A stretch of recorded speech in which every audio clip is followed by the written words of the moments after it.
Welcome to the Deep Dive. This is Before AGI Weekly, and yeah, we're here to be your essential AI news digest. We want to cut through all the noise and really get you straight to what actually matters. That's the plan. We've got, well, quite a stack of sources in front of us today. A real mix of articles, research reports, some notes, basically covering the whirlwind of AI developments from roughly the past 2 weeks, June 9th through the 16th, 2025. It's been a busy couple of weeks for sure. Definitely. And our mission, like always, is to synthesize all these key developments into clear, actionable insights, really, for you. We want to take these breakthroughs, these trends, these sometimes surprising innovations, And turn them into engaging explanations. exactly, show AI's current trajectory. We try to balance that, necessary technical depth with the practical value, so you can quickly get up to speed and feel genuinely well-informed about what's really going on at the bleeding edge. And these last couple of weeks, it hasn't just been like small tweaks. We've seen some genuinely significant technical leaps, some major strategic moves by the big players, and yeah, some really critical friction points starting to emerge, things that are really shaping the future. Yeah, it's a complex picture, honestly, and moving faster than ever. So today, we're going to try and unpack some of those major moves from the big companies vying for dominance. Okay. We'll look at some surprising advancements from research labs, too, things pointing towards maybe new possibilities, explore some really big questions around infrastructure, data regulation. Those are hitting critical mass now. Right. And then try to connect all these dots. Figure out where the AI field seems to be heading right now. It feels like a pretty critical moment. Okay, sounds good. Let's unpack it then. Let's dive into the latest AI models and the research breakthroughs that really caught our eye in the sources. First up, a really significant one from OpenAI. Seems to speak directly to that race for more capable AI, their new model, O3 Pro. Yes, Juneteenth. OpenAI made quite a splash rolling out O3 Pro. From what the sources say, you can think of it as a kind of highly tuned, maybe turbocharged version of their current top model, O3. Okay. Turbocharged how? Well, what specifically makes it stand out, according to OpenAI, and this seems backed up by some early external reports too, is that it's been heavily optimized for step-by-step reasoning. Step-by-step reasoning. Okay, that sounds like a buzzword everyone's chasing right now. What does that actually mean, like, in practice? If I'm using it, how would I notice that? That's a great question. It means when you give it a really complex query, something that, needs breaking down into multiple logical steps, maybe involving calculations or understanding tricky code or synthesizing info from different places, or even just following really precise writing instructions. It's designed to process that more deliberately. So instead of just jumping to an answer, it seems to internally build out a sequence of steps, kind of like how a person might tackle a tough problem. This is really key for those harder, multifaceted questions where a quick gut answer might just be wrong. Right. And like the standard O3, it can still use external tools, web search, running Python code to get real-time info or do calculations. That whole tool-augmented approach seems pretty central here. So it's basically trading some speed for potentially better accuracy on the really tough problems. Is that the idea? That seems to be the trade-off, yeah. And that's where the performance claims get interesting. OpenAI's internal tests, they claim that while O3 Pro does respond more slowly than the regular O3 model, which makes sense, right? It's doing more thinking, essentially. Yeah. Human reviewers consistently preferred its answers, especially for things needing clarity, accuracy, depth, complex areas like science, math, coding, detailed writing. Okay, but internal tests are one thing. What about outside validation? Right, fair point. Beyond OpenAI's own claims, external reports, like from TechCrunch, gave some concrete comparisons. TechCrunch specifically said O3 Pro outperformed Google's Gemini 2.5 Pro on a pretty challenging high school math test, the Oh, yeah, the American Invitational Mathematics Examination. Those problems are tough, multi-step logic. Exactly. Yeah. And they also noted it beat Anthropic's Claude 4 on a PhD-level science exam. Plus, OpenAI themselves are pretty confidently saying it reliably beats their own previous premium model O1 Pro across basically all standard benchmarks. Okay, so those are some pretty significant measurable gains, especially on tasks needing that deep understanding and logical flow. Where can people actually access this? It was rolled out pretty much immediately, available to existing ChatGPT Pro and team users, and also via API for developers. Yeah. But yeah, it comes with premium pricing. Right. It's essentially taking the place of the older O1 Pro in those premium tiers. So it signals that this enhanced reasoning is now their flagship capability. Okay, so stepping back for a second, what does this O3 Pro launch really signal for the wider AI landscape right now? What's the core insight we should take away? I think the core insight is that the frontier, the cutting edge, is laser focused on pushing reasoning ability. It's not just about generating fluent text anymore. Right. Technically, this launch pushes the boundary for these instruction-following LLMs, and it strongly validates that whole strategy of augmenting models with tools and deliberate processing steps to handle complexity. And industry-wide. Well, it immediately raises the performance bar for all premium AI services. If you're Google DeepMind, if you're Anthropic, or any other major player offering top-tier models to businesses, to advanced users, you're now under serious pressure to match or beat O3 Pro's reasoning power. Intensifies the race. Absolutely, at the very high end. Yeah. And societally, well, more powerful reasoning models can definitely speed up complex tasks, research analysis, financial modeling, code development, you name it. But they also heighten the risks we already talk about. Like misinformation. Yeah, misinformation could get more sophisticated, harder to spot.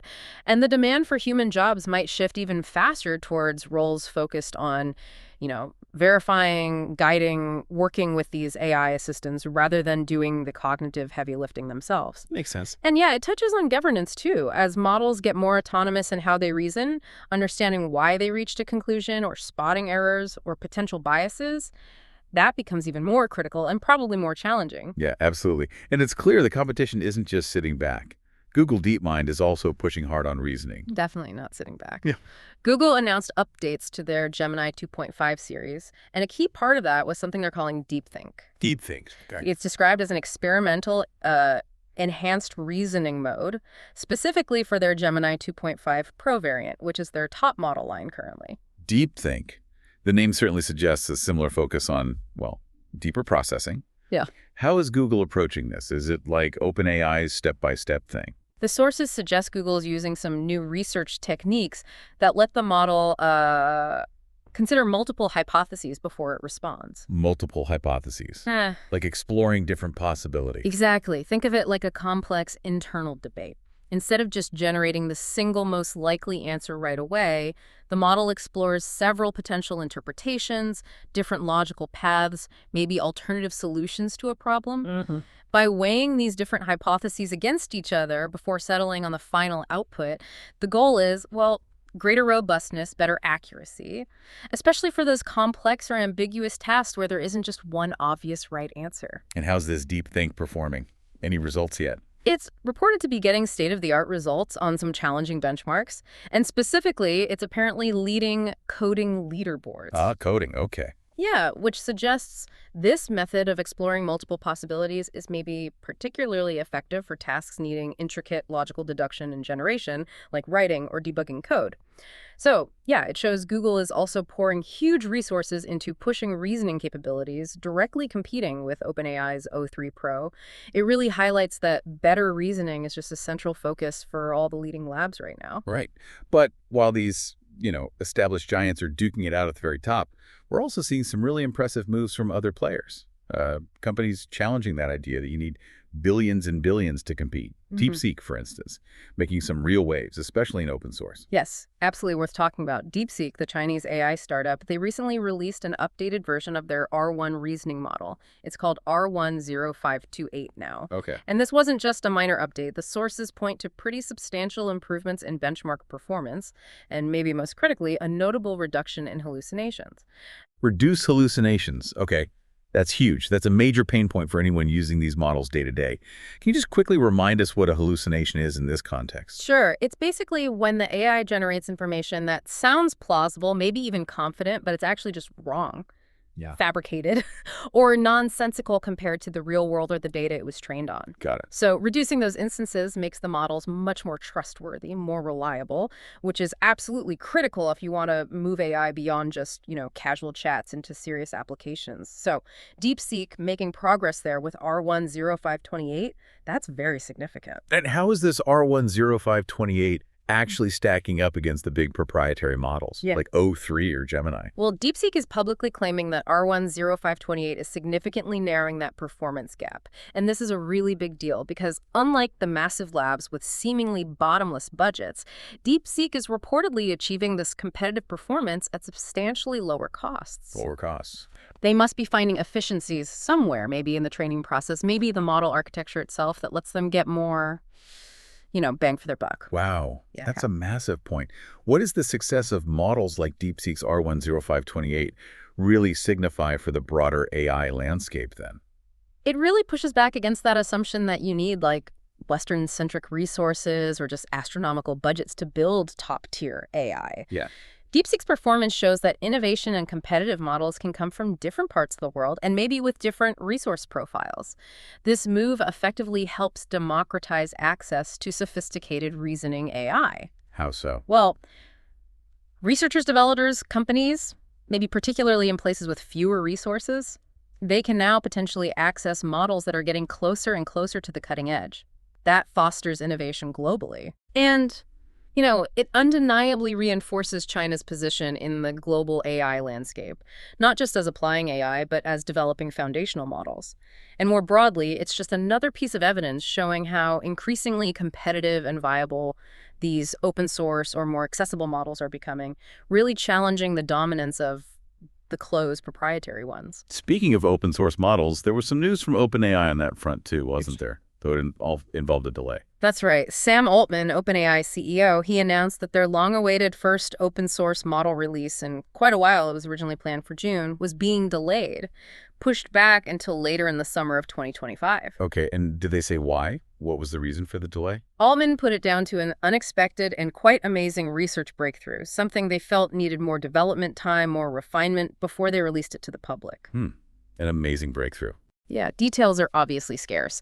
But the expectation, based on where their focus is that this delayed model will likely feature reasoning capabilities similar to the O series, bringing that advanced reasoning to the open source community, but from OpenAI this time. How does a delay like that affect the competition, especially in the open source space?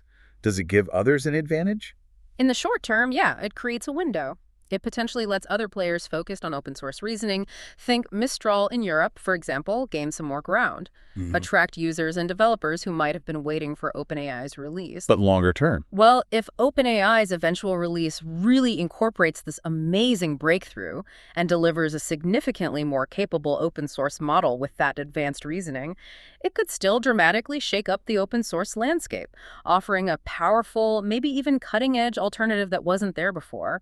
It's a gamble, delaying, but one they seem to think is worth taking for that potential leap in capability. Okay, interesting. Now, moving beyond just language and reasoning models for a moment, we saw a really exciting development where AI meets biology, something that could really accelerate scientific discovery. Ah, yes, the bio-AI frontier. That stuff is fascinating. Tell us about Boltz 2. Right, Boltz 2, it's a new open source AI model designed specifically for drug discovery.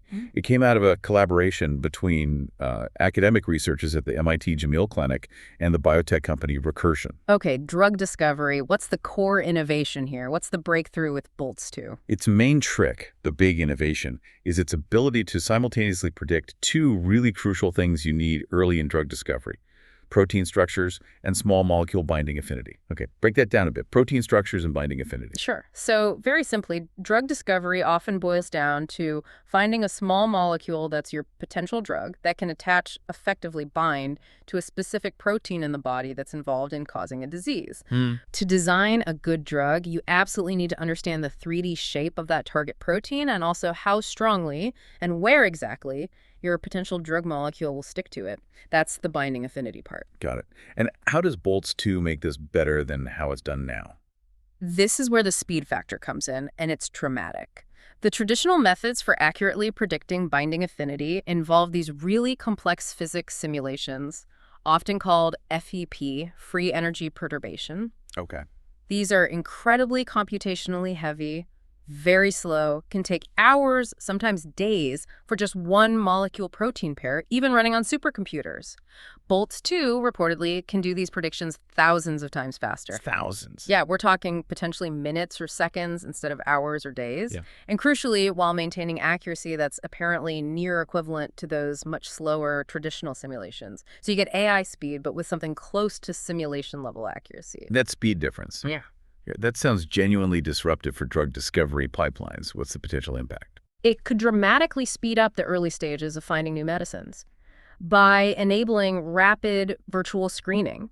Instead of testing maybe hundreds or thousands of potential drug molecules using slow simulations or lab experiments, researchers could potentially screen millions, maybe even billions, of virtual compounds using Boltz 2 in the same amount of time, quickly finding the most promising candidates to then test further in the lab. That's huge. But, and this was heavily emphasized in the sources, a really significant point is that because Boltz 2 is open source with a permissive license, it effectively democratizes a key tool. Democratizes, meaning? Meaning small academic labs, universities, researchers in countries with fewer resources, even small biotech startups, they can now access a capability that previously might have required expensive proprietary software or massive supercomputing power. Right.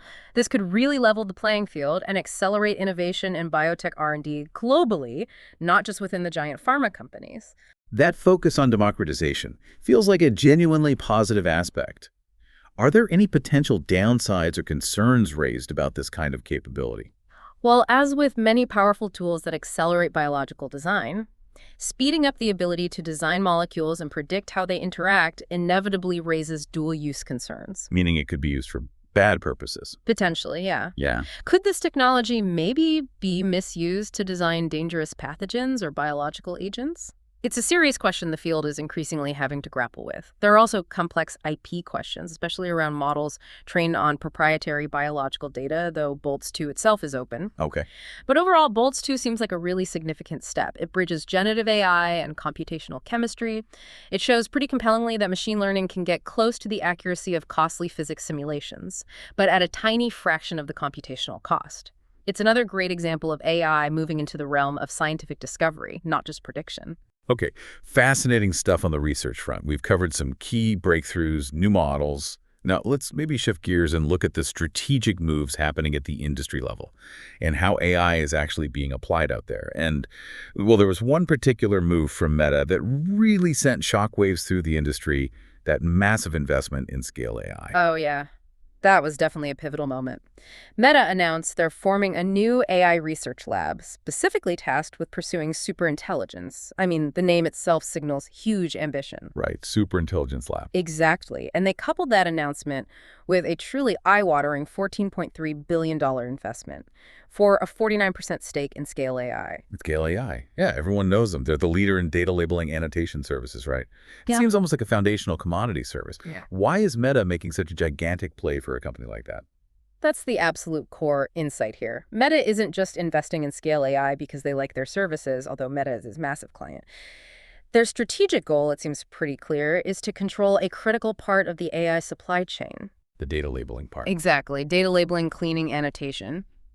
It's absolutely fundamental for training and fine-tuning modern AI models, especially the huge, complex ones.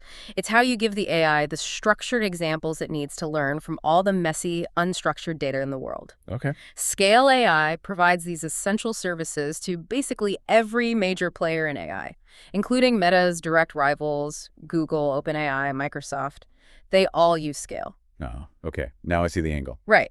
By grabbing this huge stake and, crucially, bringing Scale AI's CEO, Alexander Wang, over to lead their new superintelligence lab, Meta is making a serious power play. They are effectively weaponizing the data annotation layer. Weaponizing. That sounds pretty aggressive, but I guess given Scale's client list. It is strong language, but I think it fits. Yeah. Meta's turning what was previously a somewhat neutral background service into a strategic asset in this hyper-competitive AI landscape. This deal looks like a direct response to that intensifying AI arms race. Yeah. Meta versus OpenAI, Google, Anthropic. It's about accelerating Meta's own AI ambitions. And sources suggest it might be partly a reaction to some internal frustration, maybe, with the pace of their own llama model development compared to the others. So by getting influence over Scale, They introduce friction, potential delays, maybe disadvantages for their rivals who heavily rely on scale services. It's suddenly not a neutral provider anymore. Okay, so what was the immediate reaction from the industry? Did it actually cause the disruption Meta might have been hoping for? Oh, absolutely. The sources describe immediate and significant disruption, an almost instant client exodus starting from Scale AI. Google is reportedly planning to completely stop using Scale. Both OpenAI and Microsoft are said to be doing urgent reviews of their relationship with Scale. Why such a strong reaction? Well, their major concern, obviously, is the potential exposure of their highly sensitive information, their proprietary training data, maybe details about model weaknesses they were asking Scale to help fix, even their future strategic plans. All potentially visible to a major competitor who now owns nearly half the company and has its former CEO running their rival superintelligence lab. Yeah, that sounds like a massive conflict of interest. Yeah. You wouldn't want to share your secrets with your rival's new partner. Exactly. Imagine sending your most sensitive training data or best reports to a company half owned by your fiercest competitor. It's untenable for many. Wow. So if the biggest players are potentially jumping ship from Scale AI, does that create opportunities for other companies in that data annotation space? It's creating a huge opportunity, yeah. Companies that compete with Scale AI names like Turing and Visible Technologies were mentioned. They're reportedly seeing a big surge in demand. Why them? Because they can position themselves as the genuinely neutral alternatives, the Switzerland of data annotation, you could say. Companies now worried about security and confidentiality with Scale are actively looking for independent providers who aren't tied to one of the big AI labs. Makes sense. What are the broader implications of this whole Meta move beyond just the immediate client shuffle? Well, it intensely accelerates the AI arms race even further. It fuels the talent wars, especially at the executive and senior researcher level. Meta reportedly offered very lucrative packages. It formally weaponizes that data annotation layer, like we said, forcing rivals to either build their own costly internal data labeling teams from scratch, which takes time and money, or find reliably neutral third parties they can trust. So data infrastructure becomes as strategic as chips or cloud. Exactly. It elevates data infrastructure right up there with securing chip supply or cloud compute access. It's now a core strategic battleground. There's also maybe a philosophical shift hinted at within Meta AI. Bringing in Alexandra Wang, known more for operational execution than deep theory, suggests Meta might be prioritizing the practical engineering challenge of actually building superintelligence, perhaps sidelining some of the blue sky research culture of groups like FAIR. Interesting shift. And importantly, the sources also highlight some significant ethical concerns here. It concentrates even more power within an already massive corporation. Given Meta's history with content moderation, privacy, managing harmful content, questions naturally arise about their stewardship of such a foundational tech layer like data labeling, which directly impacts model safety and bias. Yeah, that's a valid concern. Plus, the sources explicitly call out the labor inequalities in this space. Most of the actual data labeling work on platforms like Scale's remote tasks is done by low-wage gig workers globally, often in pretty precarious conditions.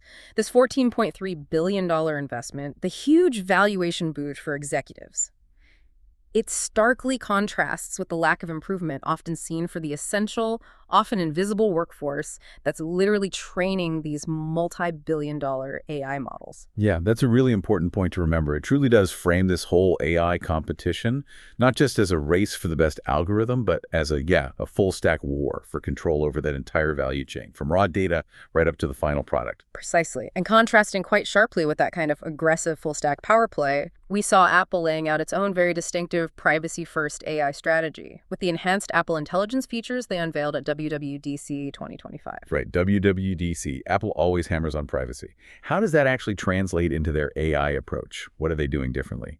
Their core strategy for Apple Intelligence really puts a heavy emphasis on on-device AI, meaning they want to use the processing power of their own custom Apple silicon chips right there in your iPhone, your iPad, your Mac, to do as many AI tasks as possible locally on the device itself. Okay, so keeping data private, not sending it out. That's the primary goal. Keeps your data private, makes things fast, works offline for many tasks. But surely for really complex AI stuff, aren't phones and laptops still limited compared to giant data centers? They absolutely are. So Apple's using a smart hybrid approach. Most simpler tasks, generating quick text suggestions, summarizing notifications, maybe enhancing photos locally, that happens entirely on device. Fast, private. Okay. But for more complex queries, things needing more horsepower or maybe access to info beyond your device, they offload the processing to something they call private cloud compute. Private cloud compute. How is that different from just using the cloud like everyone else? The crucial difference Apple is stressing is that these cloud servers also run on Apple's own custom silicon chips, and they're designed with strong cryptographic security guarantees. Apple says the software running on these cloud servers is publicly logged, so independent experts can verify that your data is only used for that specific request and isn't stored or used for model training later. It's a kind of trust-through verification approach. Interesting. And they're also integrating external models, I heard ChatGPT mention. Yes, they are. Apple seems to be positioning itself as an intelligent gatekeeper for AI. For tasks that are truly beyond even their private cloud capabilities, the system can, but only with your explicit permission each time, route the request to an external model. Oh, okay. The first big integration they announced is with ChatGPT. So Apple Intelligence intelligently decides, handle it locally, send it to private cloud compute, or ask you if it's okay to send it to ChatGPT. What kind of new features showed off this strategy at WWDC? They demonstrated things like live translation integrated right into apps like messages and phone calls, and that runs on-device for privacy during your conversations. Enhanced Genmoji creation lets you make custom emojis from descriptions. Expanded visual intelligence allows deeper interaction with stuff on your screen. And importantly for developers, they get direct access to the on-device foundation model so they can build powerful, private, offline AI features into their own apps. This whole approach, it's a major point of differentiation. It contrasts really sharply with the cloud-first models you see from Google, Microsoft, OpenAI, where most of the heavy lifting happens remotely on their servers. So what's the potential impact of Apple's privacy-first hybrid strategy on the industry, on us users? Well, technically, it's a huge push for edge inference doing powerful AI right on your device, leveraging that custom hardware. It enables a whole new class of app features that are both fast and inherently private. And for the industry. It definitely puts pressure on rivals to put a much stronger emphasis on privacy and local AI capabilities in their own products.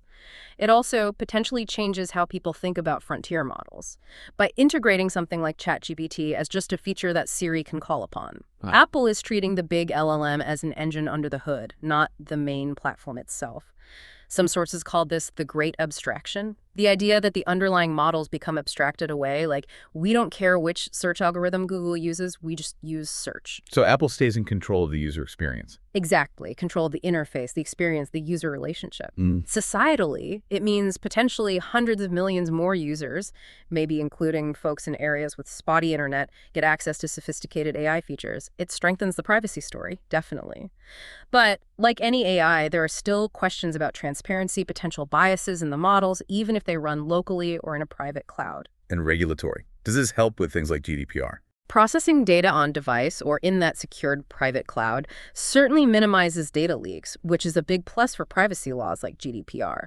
But regulators will still be watching closely for safety, fairness, compliance, regardless of where the computation happens. Okay. Another example of AI firms targeting specific sensitive areas popped up with Anthropic, right? Claude Gov. Yes, Anthropic, known for their focus on AI safety, they launched Claude Gov. And as the name implies, this is a suite of their AI models specifically customized, hardened, for use by U.S. national security and classified agencies. Wow. So like DoD, intelligence community. Exactly. Users dealing with highly sensitive, potentially classified information. So these aren't just the standard Claude models you or I could use. Yeah. They're specially tailored. Precisely. They're designed or fine-tuned to handle sensitive government data within secure environments. They're likely trained or configured to be better with defense-specific language, terminology, and importantly, within those classified networks, they might be configured to refuse less when dealing with classified material compared to a general model that might just shut down on sensitive topics. Right. That makes sense for that context. It requires extremely high levels of security clearance, technical hardening, all of that. What kind of impact did something like Claude Gov have? Well, it could significantly speed up how government agencies adopt and use advanced AI for critical tasks. Think strategic planning, intelligence analysis, translating sensitive communications, synthesizing huge amounts of data. It also signals a big, potentially very lucrative new market for AI companies. And it definitely intensifies the competition between the major players, OpenAI, Microsoft, Google, now Anthropic for those high-stakes government contracts. But of course, deploying AI in classified national security context brings massive governance and ethical considerations right to the forefront. It absolutely demands the tightest controls, adherence to strict security standards like FedRAMP High. And it will inevitably heat up the public and internal government debates about the right role, the ethical lines, the oversight needed when AI is used in classified decisions, intelligence gathering, potentially even military applications. Yeah, those are heavy questions. Finally, in this section on applied AI, there was that report about an internal move at Meta regarding how they handle content safety. Sounded like it raised some serious concerns. Yeah, that came from an NPR investigation. It revealed Meta's internal plans to dramatically automate a really crucial part of their operations. The safety and risk assessments they do for new features before they roll out across Facebook, Instagram, WhatsApp. The plan reportedly involves automating something like 90% of these reviews using AI systems. 90%.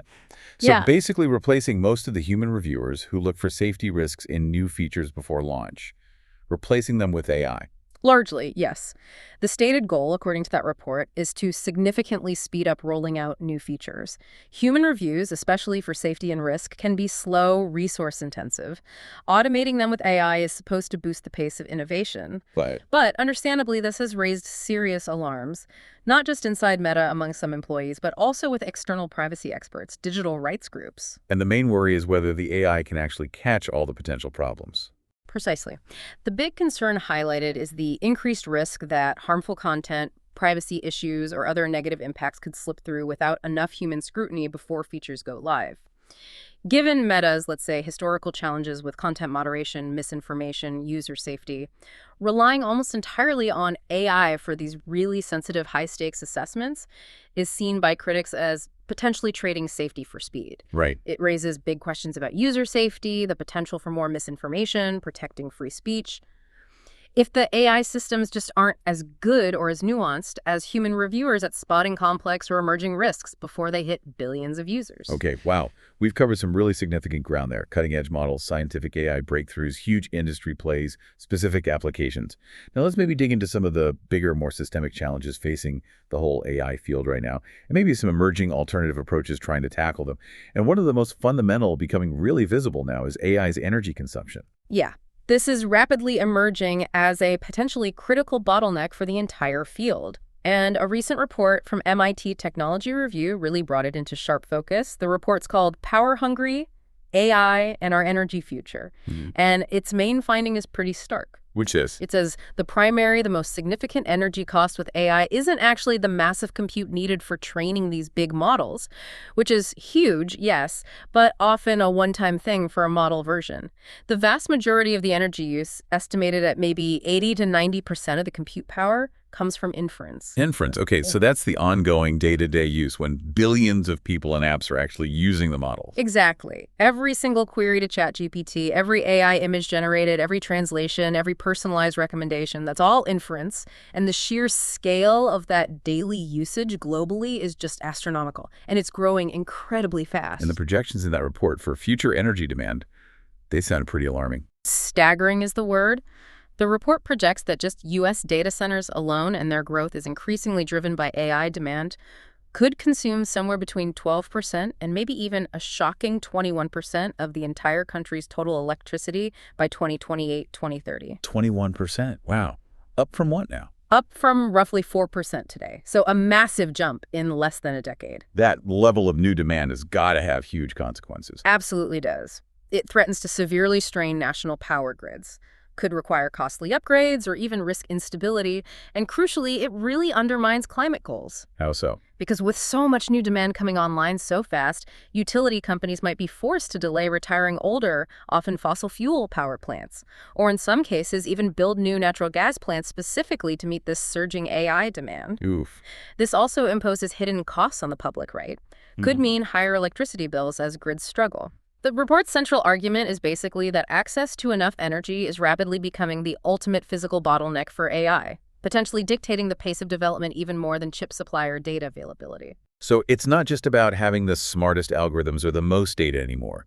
It's fundamentally about having enough actual power, enough kilowatt hours to run the things. Precisely. And the sources also note it's not just electricity. Cooling these massive data centers puts increasing strain on water resources in some places too, another environmental cost. Right. And this brings up what the report calls the AI sustainability paradox, which is Go on. AI is widely pitched as this crucial tool to help solve climate change, right? Optimize energy grids, find new materials, improve logistics, make everything more efficient. Yeah, we hear that a lot. But its own explosive growth is adding significant new energy demand and carbon emissions. So the critical question becomes, will the energy savings and efficiencies AI enables elsewhere ultimately outweigh its own rapidly growing energy footprint? That feels like a really big question. The industry and policymakers are maybe only just starting to properly grapple with. It is, and the report argues it means energy strategy has to become a top-tier priority right alongside model development and chip design. It calls for serious AI sustainability accounting, maybe even adopting a carbon ROI approach for AI application. Carbon ROI, like a return on investment, but for carbon. Yeah, essentially asking, is the energy cost, the carbon cost of deploying this specific AI system truly justified by the value it creates, measured not just economically, but environmentally too?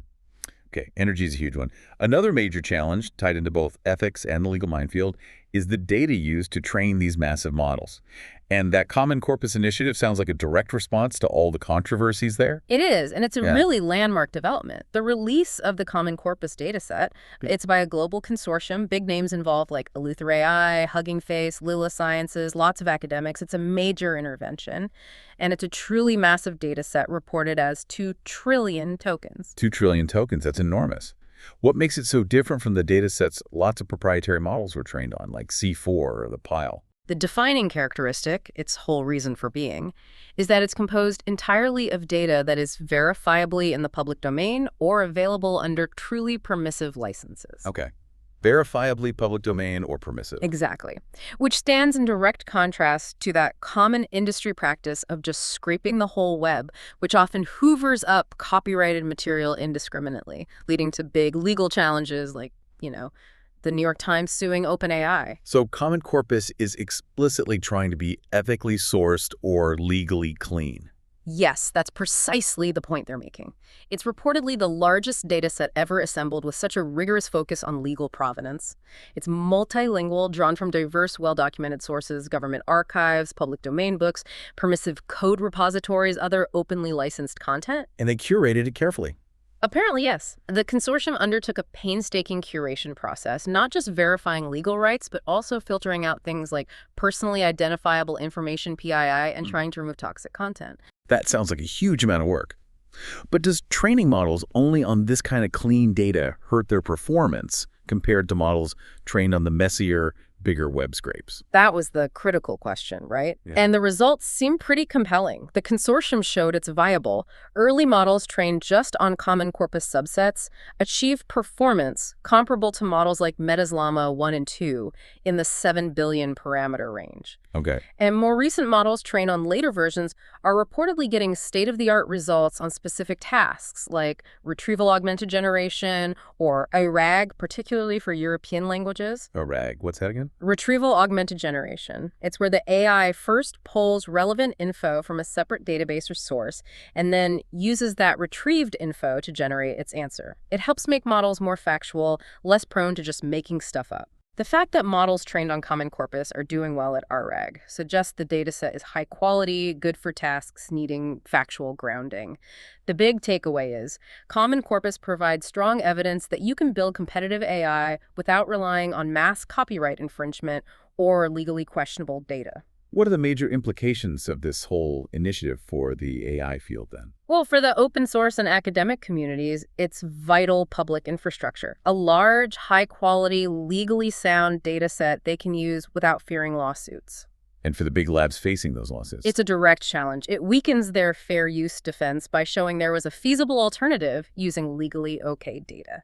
It signals that data provenance, where did the data come from, what are the rights attached, is fast becoming the next major battleground for AI trust and regulation.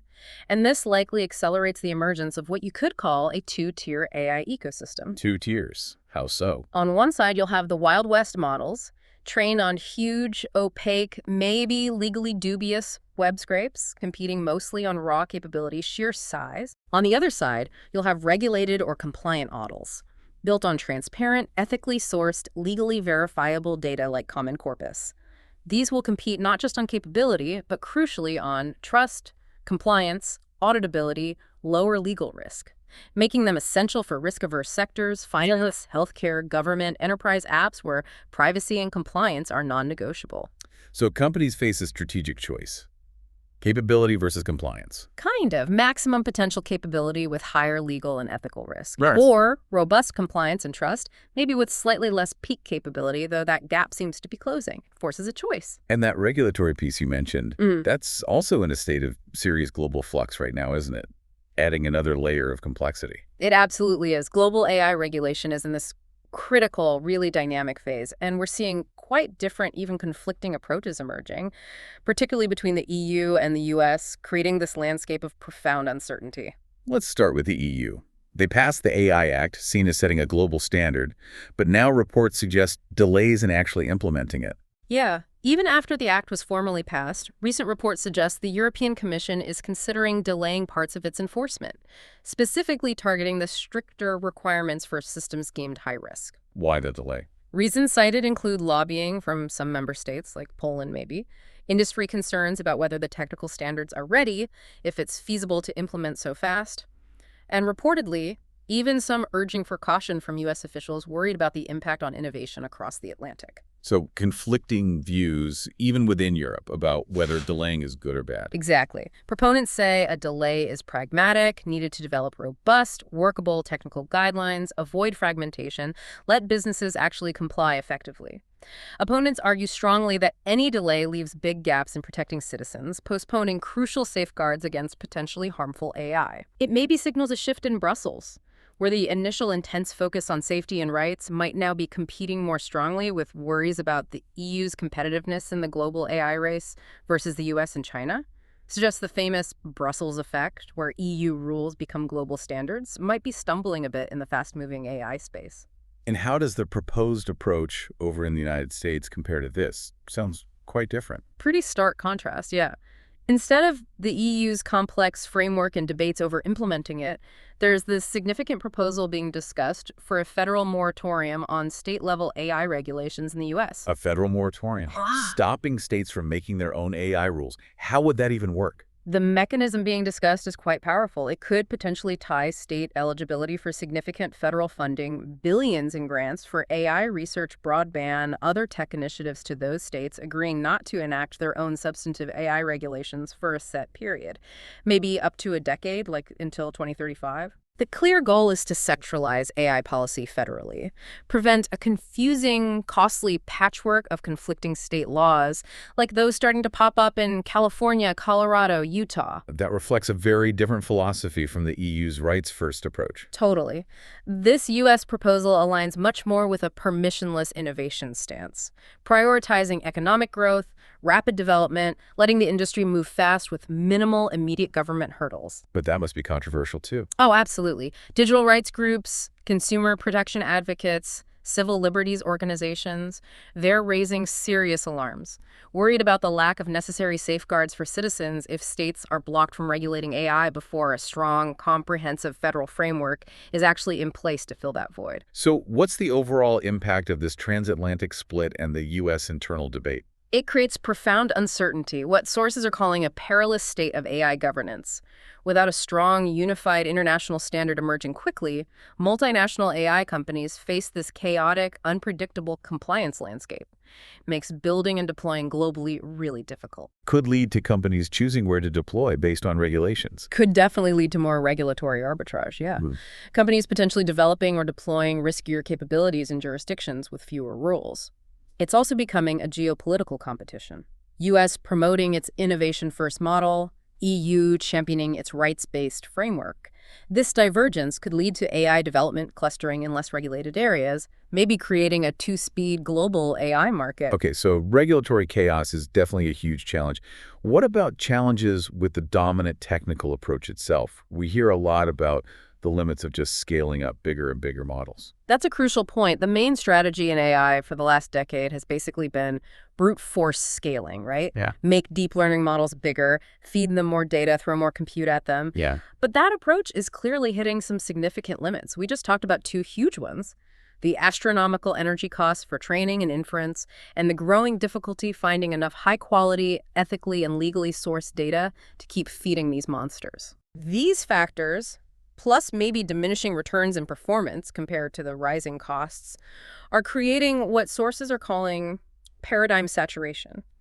The dominant method is hitting walls, forcing a serious search for entirely new ways forward. And we're already seeing AI itself being used to find smarter, more efficient ways to compute, not just bigger ones. Exactly. We touched on Google DeepMind's AlphaEvolve earlier. In this context, it's a perfect example of that search for algorithmic efficiency, for smarter computation. AlphaEvolve is basically AI designed to discover new algorithms. And it found that new matrix multiplication method. Yeah, finding a novel, more efficient algorithm for 4x4 matrix multiplication, a fundamental operation in computing the first improvement in 56 years. That's remarkable. And they're already using it to optimize Google's own infrastructure. It shows AI acting as a tool for discovery and efficiency, not just prediction, pointing towards a future where AI helps us find fundamentally better ways to compute. Are there also entirely different architectures emerging? Things that could challenge standard neural networks? Yes, and one getting increasing buzz is Versus AI's Axiom architecture. It's being pitched as a radical alternative to conventional deep learning. It's based on active inference. Active inference, that sounds different. It's based on neuroscience. Carl Friston. Exactly, a theoretical framework from neuroscience and physics developed by Carl Friston. It's fundamentally different from how standard deep learning works. How so? How does it differ? Well, standard deep learning often focuses on minimizing prediction errors by adjusting billions of parameters during training, learning patterns from huge data sets. Active inference views intelligence more as an ongoing process where an agent brain or AI constantly tries to minimize the difference, the surprise, between its internal model of the world and the sensory data it gets. It's about constantly predicting what input it should receive, given its model and actions, and then updating that model to minimize the prediction error, the surprise. It's a different core objective than just reward maximization or simple error backpropagation. And Versus AI claims this active inference approach in Axiom leads to dramatically higher efficiency, both in data needed and compute power used. Dramatically higher efficiency. Any specific claims? Yes, they've made some striking claims, saying Axiom can match or beat state-of-the-art systems on certain tasks using significantly less compute, often less data, too. One specific claim highlighted was Axiom outperforming a complex DeepMind system, Dreamer v3, on a task using reportedly 99% less compute. 99% less compute. Wow, if that holds up. Exactly. While claims like that always need independent validation, they point towards the potential for massive efficiency gains. If these claims are even partly true, what's the broader significance of approaches like Axiom? It represents that crucial growing search for entirely new computational frameworks. Beyond just scaling up what we already have, systems based on active inference or similar ideas are specifically targeting the Achilles heels of deep learning. It's often huge inefficiency, data, and compute. Its lack of interpretability, the black box problem, its dependence on massive data sets. So where would these be most useful? Approaches like Axiom seem particularly promising for applications where efficiency, low power, and interpretability are absolutely critical. Think AI on small embedded devices, in self-driving cars needing real-time decisions with limited power, or in medical devices where you need to understand why the AI made an assessment. You can't run a giant power-hungry cloud model on a pacemaker or a drone. You need hyper-efficiency, reliability, understandability. So efficiency and interpretability. They're becoming key competitive factors now, right, alongside just raw capability. Precisely. The pressure from energy costs, data limits, the need for reliable real-world applications. It means the future AI market is likely to bifurcate. We'll still have the massive cloud models for many things, sure, but there's increasing demand, increasing competition for hyper-efficient, maybe more interpretable edge models for specific, constrained, or safety-critical uses. This whole search for new paradigms like active inference is a direct result of hitting the limits of scaling the old ones. Okay, wow. We have covered a lot of ground. From cutting-edge reasoning models in AI and science to the intense strategic battles, the applied AI in specific sectors, and these huge systemic challenges around energy data regulation. Let's try and take a step back now. Connect the dots. What does all this tell us about the overall trends? Where does the AI field seem to be heading based on everything we've just dug into from these sources? Right. Yeah, if we try and synthesize everything from these past couple of weeks, several core trends really jump out. First, there's that absolutely relentless pursuit of more capable models, with a really strong focus right now on improving reasoning.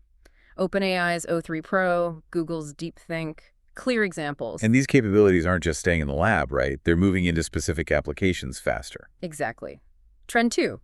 An accelerating diversification of AI applications into specific industries. We saw biotech with Boltz 2, government with Claude Gov, consumer tech with Apple Intelligence using on-device power. AI is getting tailored for specific domains. And the corporate competition is just heating up dramatically, going beyond just the models themselves. Intensely so. Trend 3. It's clearly escalating into a full-stack war. Meta's scale AI investment is maybe the most vivid example. It's not just about the best algorithm anymore. It's a battle for control over the whole vertical stack data, infrastructure, models deployment. But this rapid expansion is also hitting some real-world walls that are becoming much more visible. Yes, absolutely critical. Trend 4. Growing pressure from real-world constraints, things that maybe weren't as front and center before. Energy is now undeniable as a major bottleneck, as that power-hungry report showed. Data provenance, where data comes from, its legal ethical status is a critical challenge, highlighted by the Common Corpus pushback. And regulation is in that state of global turbulence and divergence, creating huge uncertainty. And those constraints, that paradigm saturation you mentioned, that's driving the search for totally new approaches. Which leads to the fifth key trend, an increasing search for efficiency and alternative paradigms. Beyond just scaling up deep learning, projects like AlphaEvolve finding smarter algorithms versus AI's Axiom exploiting active inference, it's a push for smarter, more sustainable, maybe more interpretable AI. So pulling all that together, what's the picture from mid-June 2025 telling us about AI's current trajectory? It shows us AI is rapidly moving beyond being mainly a research thing or a niche cloud service. It's becoming a fundamental technology, embedding itself quickly into products, impacting industries, shaping policy, and, confronting real-world physical, legal, and ethical limits head-on. This creates this really complex, dynamic interplay between incredibly fast innovation and the urgent need for effective governance, responsible development, and sustainable ways to deploy it all. Based on the sources and these trends we've identified, what are some of the strategic implications, maybe potential inflection points or triggers we might see coming fairly soon? Well, for one, we can definitely expect continued acceleration in specific subfields. Reasoning, multimodal AI, they're maturing fast. That competition at the high end for reasoning is fierce. And open source reasoning battleground DeepSeek, the delayed OpenAI model that's critical for democratization, for challenging the big proprietary players. Industry investment is clearly shifting too. Yes, core research continues, but we're seeing big money flow into applied AI in complex sectors, health, security, manufacturing, and huge investment in foundational infrastructure, chips, cloud, and now post-metascale data infrastructure is right there too. The talent wars will only get worse, and privacy-first approaches, like Apple's, are gaining real traction, likely a key differentiator for consumer and regulated industries. That metascale deal specifically points towards a coming data schism. It's fractured the data services market. It'll likely accelerate a move towards clearly neutral data providers versus those tied to specific AI labs. A potential crisis trigger here, mentioned in some sources. Imagine a major security breach or data integrity foul-up at a non-neutral data provider. That could cause a market-wide crisis of confidence, pushing everyone faster towards trusted neutral parties or building in-house. The energy issue points towards a sustainability reckoning that feels inevitable. AI's energy cost is just getting too big to hide. And inference, daily use, is the main culprit. Potential crisis trigger here. Sources suggest maybe something tangible the public notices: utilities refusing connections for new data centers due to grid strain, or significant electricity price hikes clearly linked, at least partly, to soaring data center demand. That makes it visible, political. On regulation, that regulatory fork between the US and EU creates chaos. The EU's potential delay, the US push for federal preemption. It signals more turbulence, not convergence. A potential trigger event that could force clarity, maybe the first major EU enforcement action against a big US tech firm under the AI Act. That would really test the act's teeth and clarify rules for everyone else fast. On a brighter note, those open source efforts DeepSeek bolts to OpenAI's eventual release suggest the democratization of advanced AI is likely to speed up. As more capable models become more accessible globally, it could really shake up the competitive landscape, foster innovation outside the biggest labs. Systems like AlphaEvolve highlight that fascinating shift. From AI just predicting things to AI actively contributing to discovery, helping us find new algorithms, new materials, new scientific insights, acting as a creative partner. And finally, that growing focus on efficiency and interpretability, driven by real-world needs and constraints, is becoming a key competitive factor, challenging brute force scaling, especially for real-world regulated applications like with XIM, suggesting that market split between giant cloud models and hyper-optimized edge models. It is a lot to process, and it really feels like every couple of weeks brings these major shifts across so many different fronts. These past few weeks alone just show how incredibly fast the AI landscape is evolving, not just technically, but strategically, ethically, politically, all at once. Exactly. And all these intertwined developments, they really leave us with a significant question, something for you, the listener, to consider as you watch where this is all heading. Given this intense corporate competition for control, this emerging physical bottleneck from energy demand, and this growing search for fundamentally new, more efficient ways of doing AI, will the field ultimately consolidate around just a few dominant, vertically integrated players who control the entire stack? Or will the pressures for efficiency, for interpretability, for open access maybe lead to a more fragmented, more diverse, and ultimately maybe a more sustainable ecosystem? The path taken over the next few years, shaped heavily by the kinds of developments we talked about today, will be absolutely crucial in determining that outcome. That wraps up our deep dive for this week into these really significant AI developments. I really hope this exploration has given you a clearer picture of the current trajectory, where things seem to be heading in this incredibly fast-moving field. I hope it was useful. If you found this deep dive valuable and you want to stay on top of what's happening before AGI, definitely make sure you're subscribed wherever you get your podcasts. That way you won't miss the next update. Please do. And also, for more hands-on learning, tutorials on AI, maybe diving deeper into some of these technologies yourself. Don't forget to check out my YouTube channel. It's Ian Okiang, that's O-G-A-N, AI. You can find tutorials there to help you understand these technologies more deeply. Thanks so much for joining us. Thank you.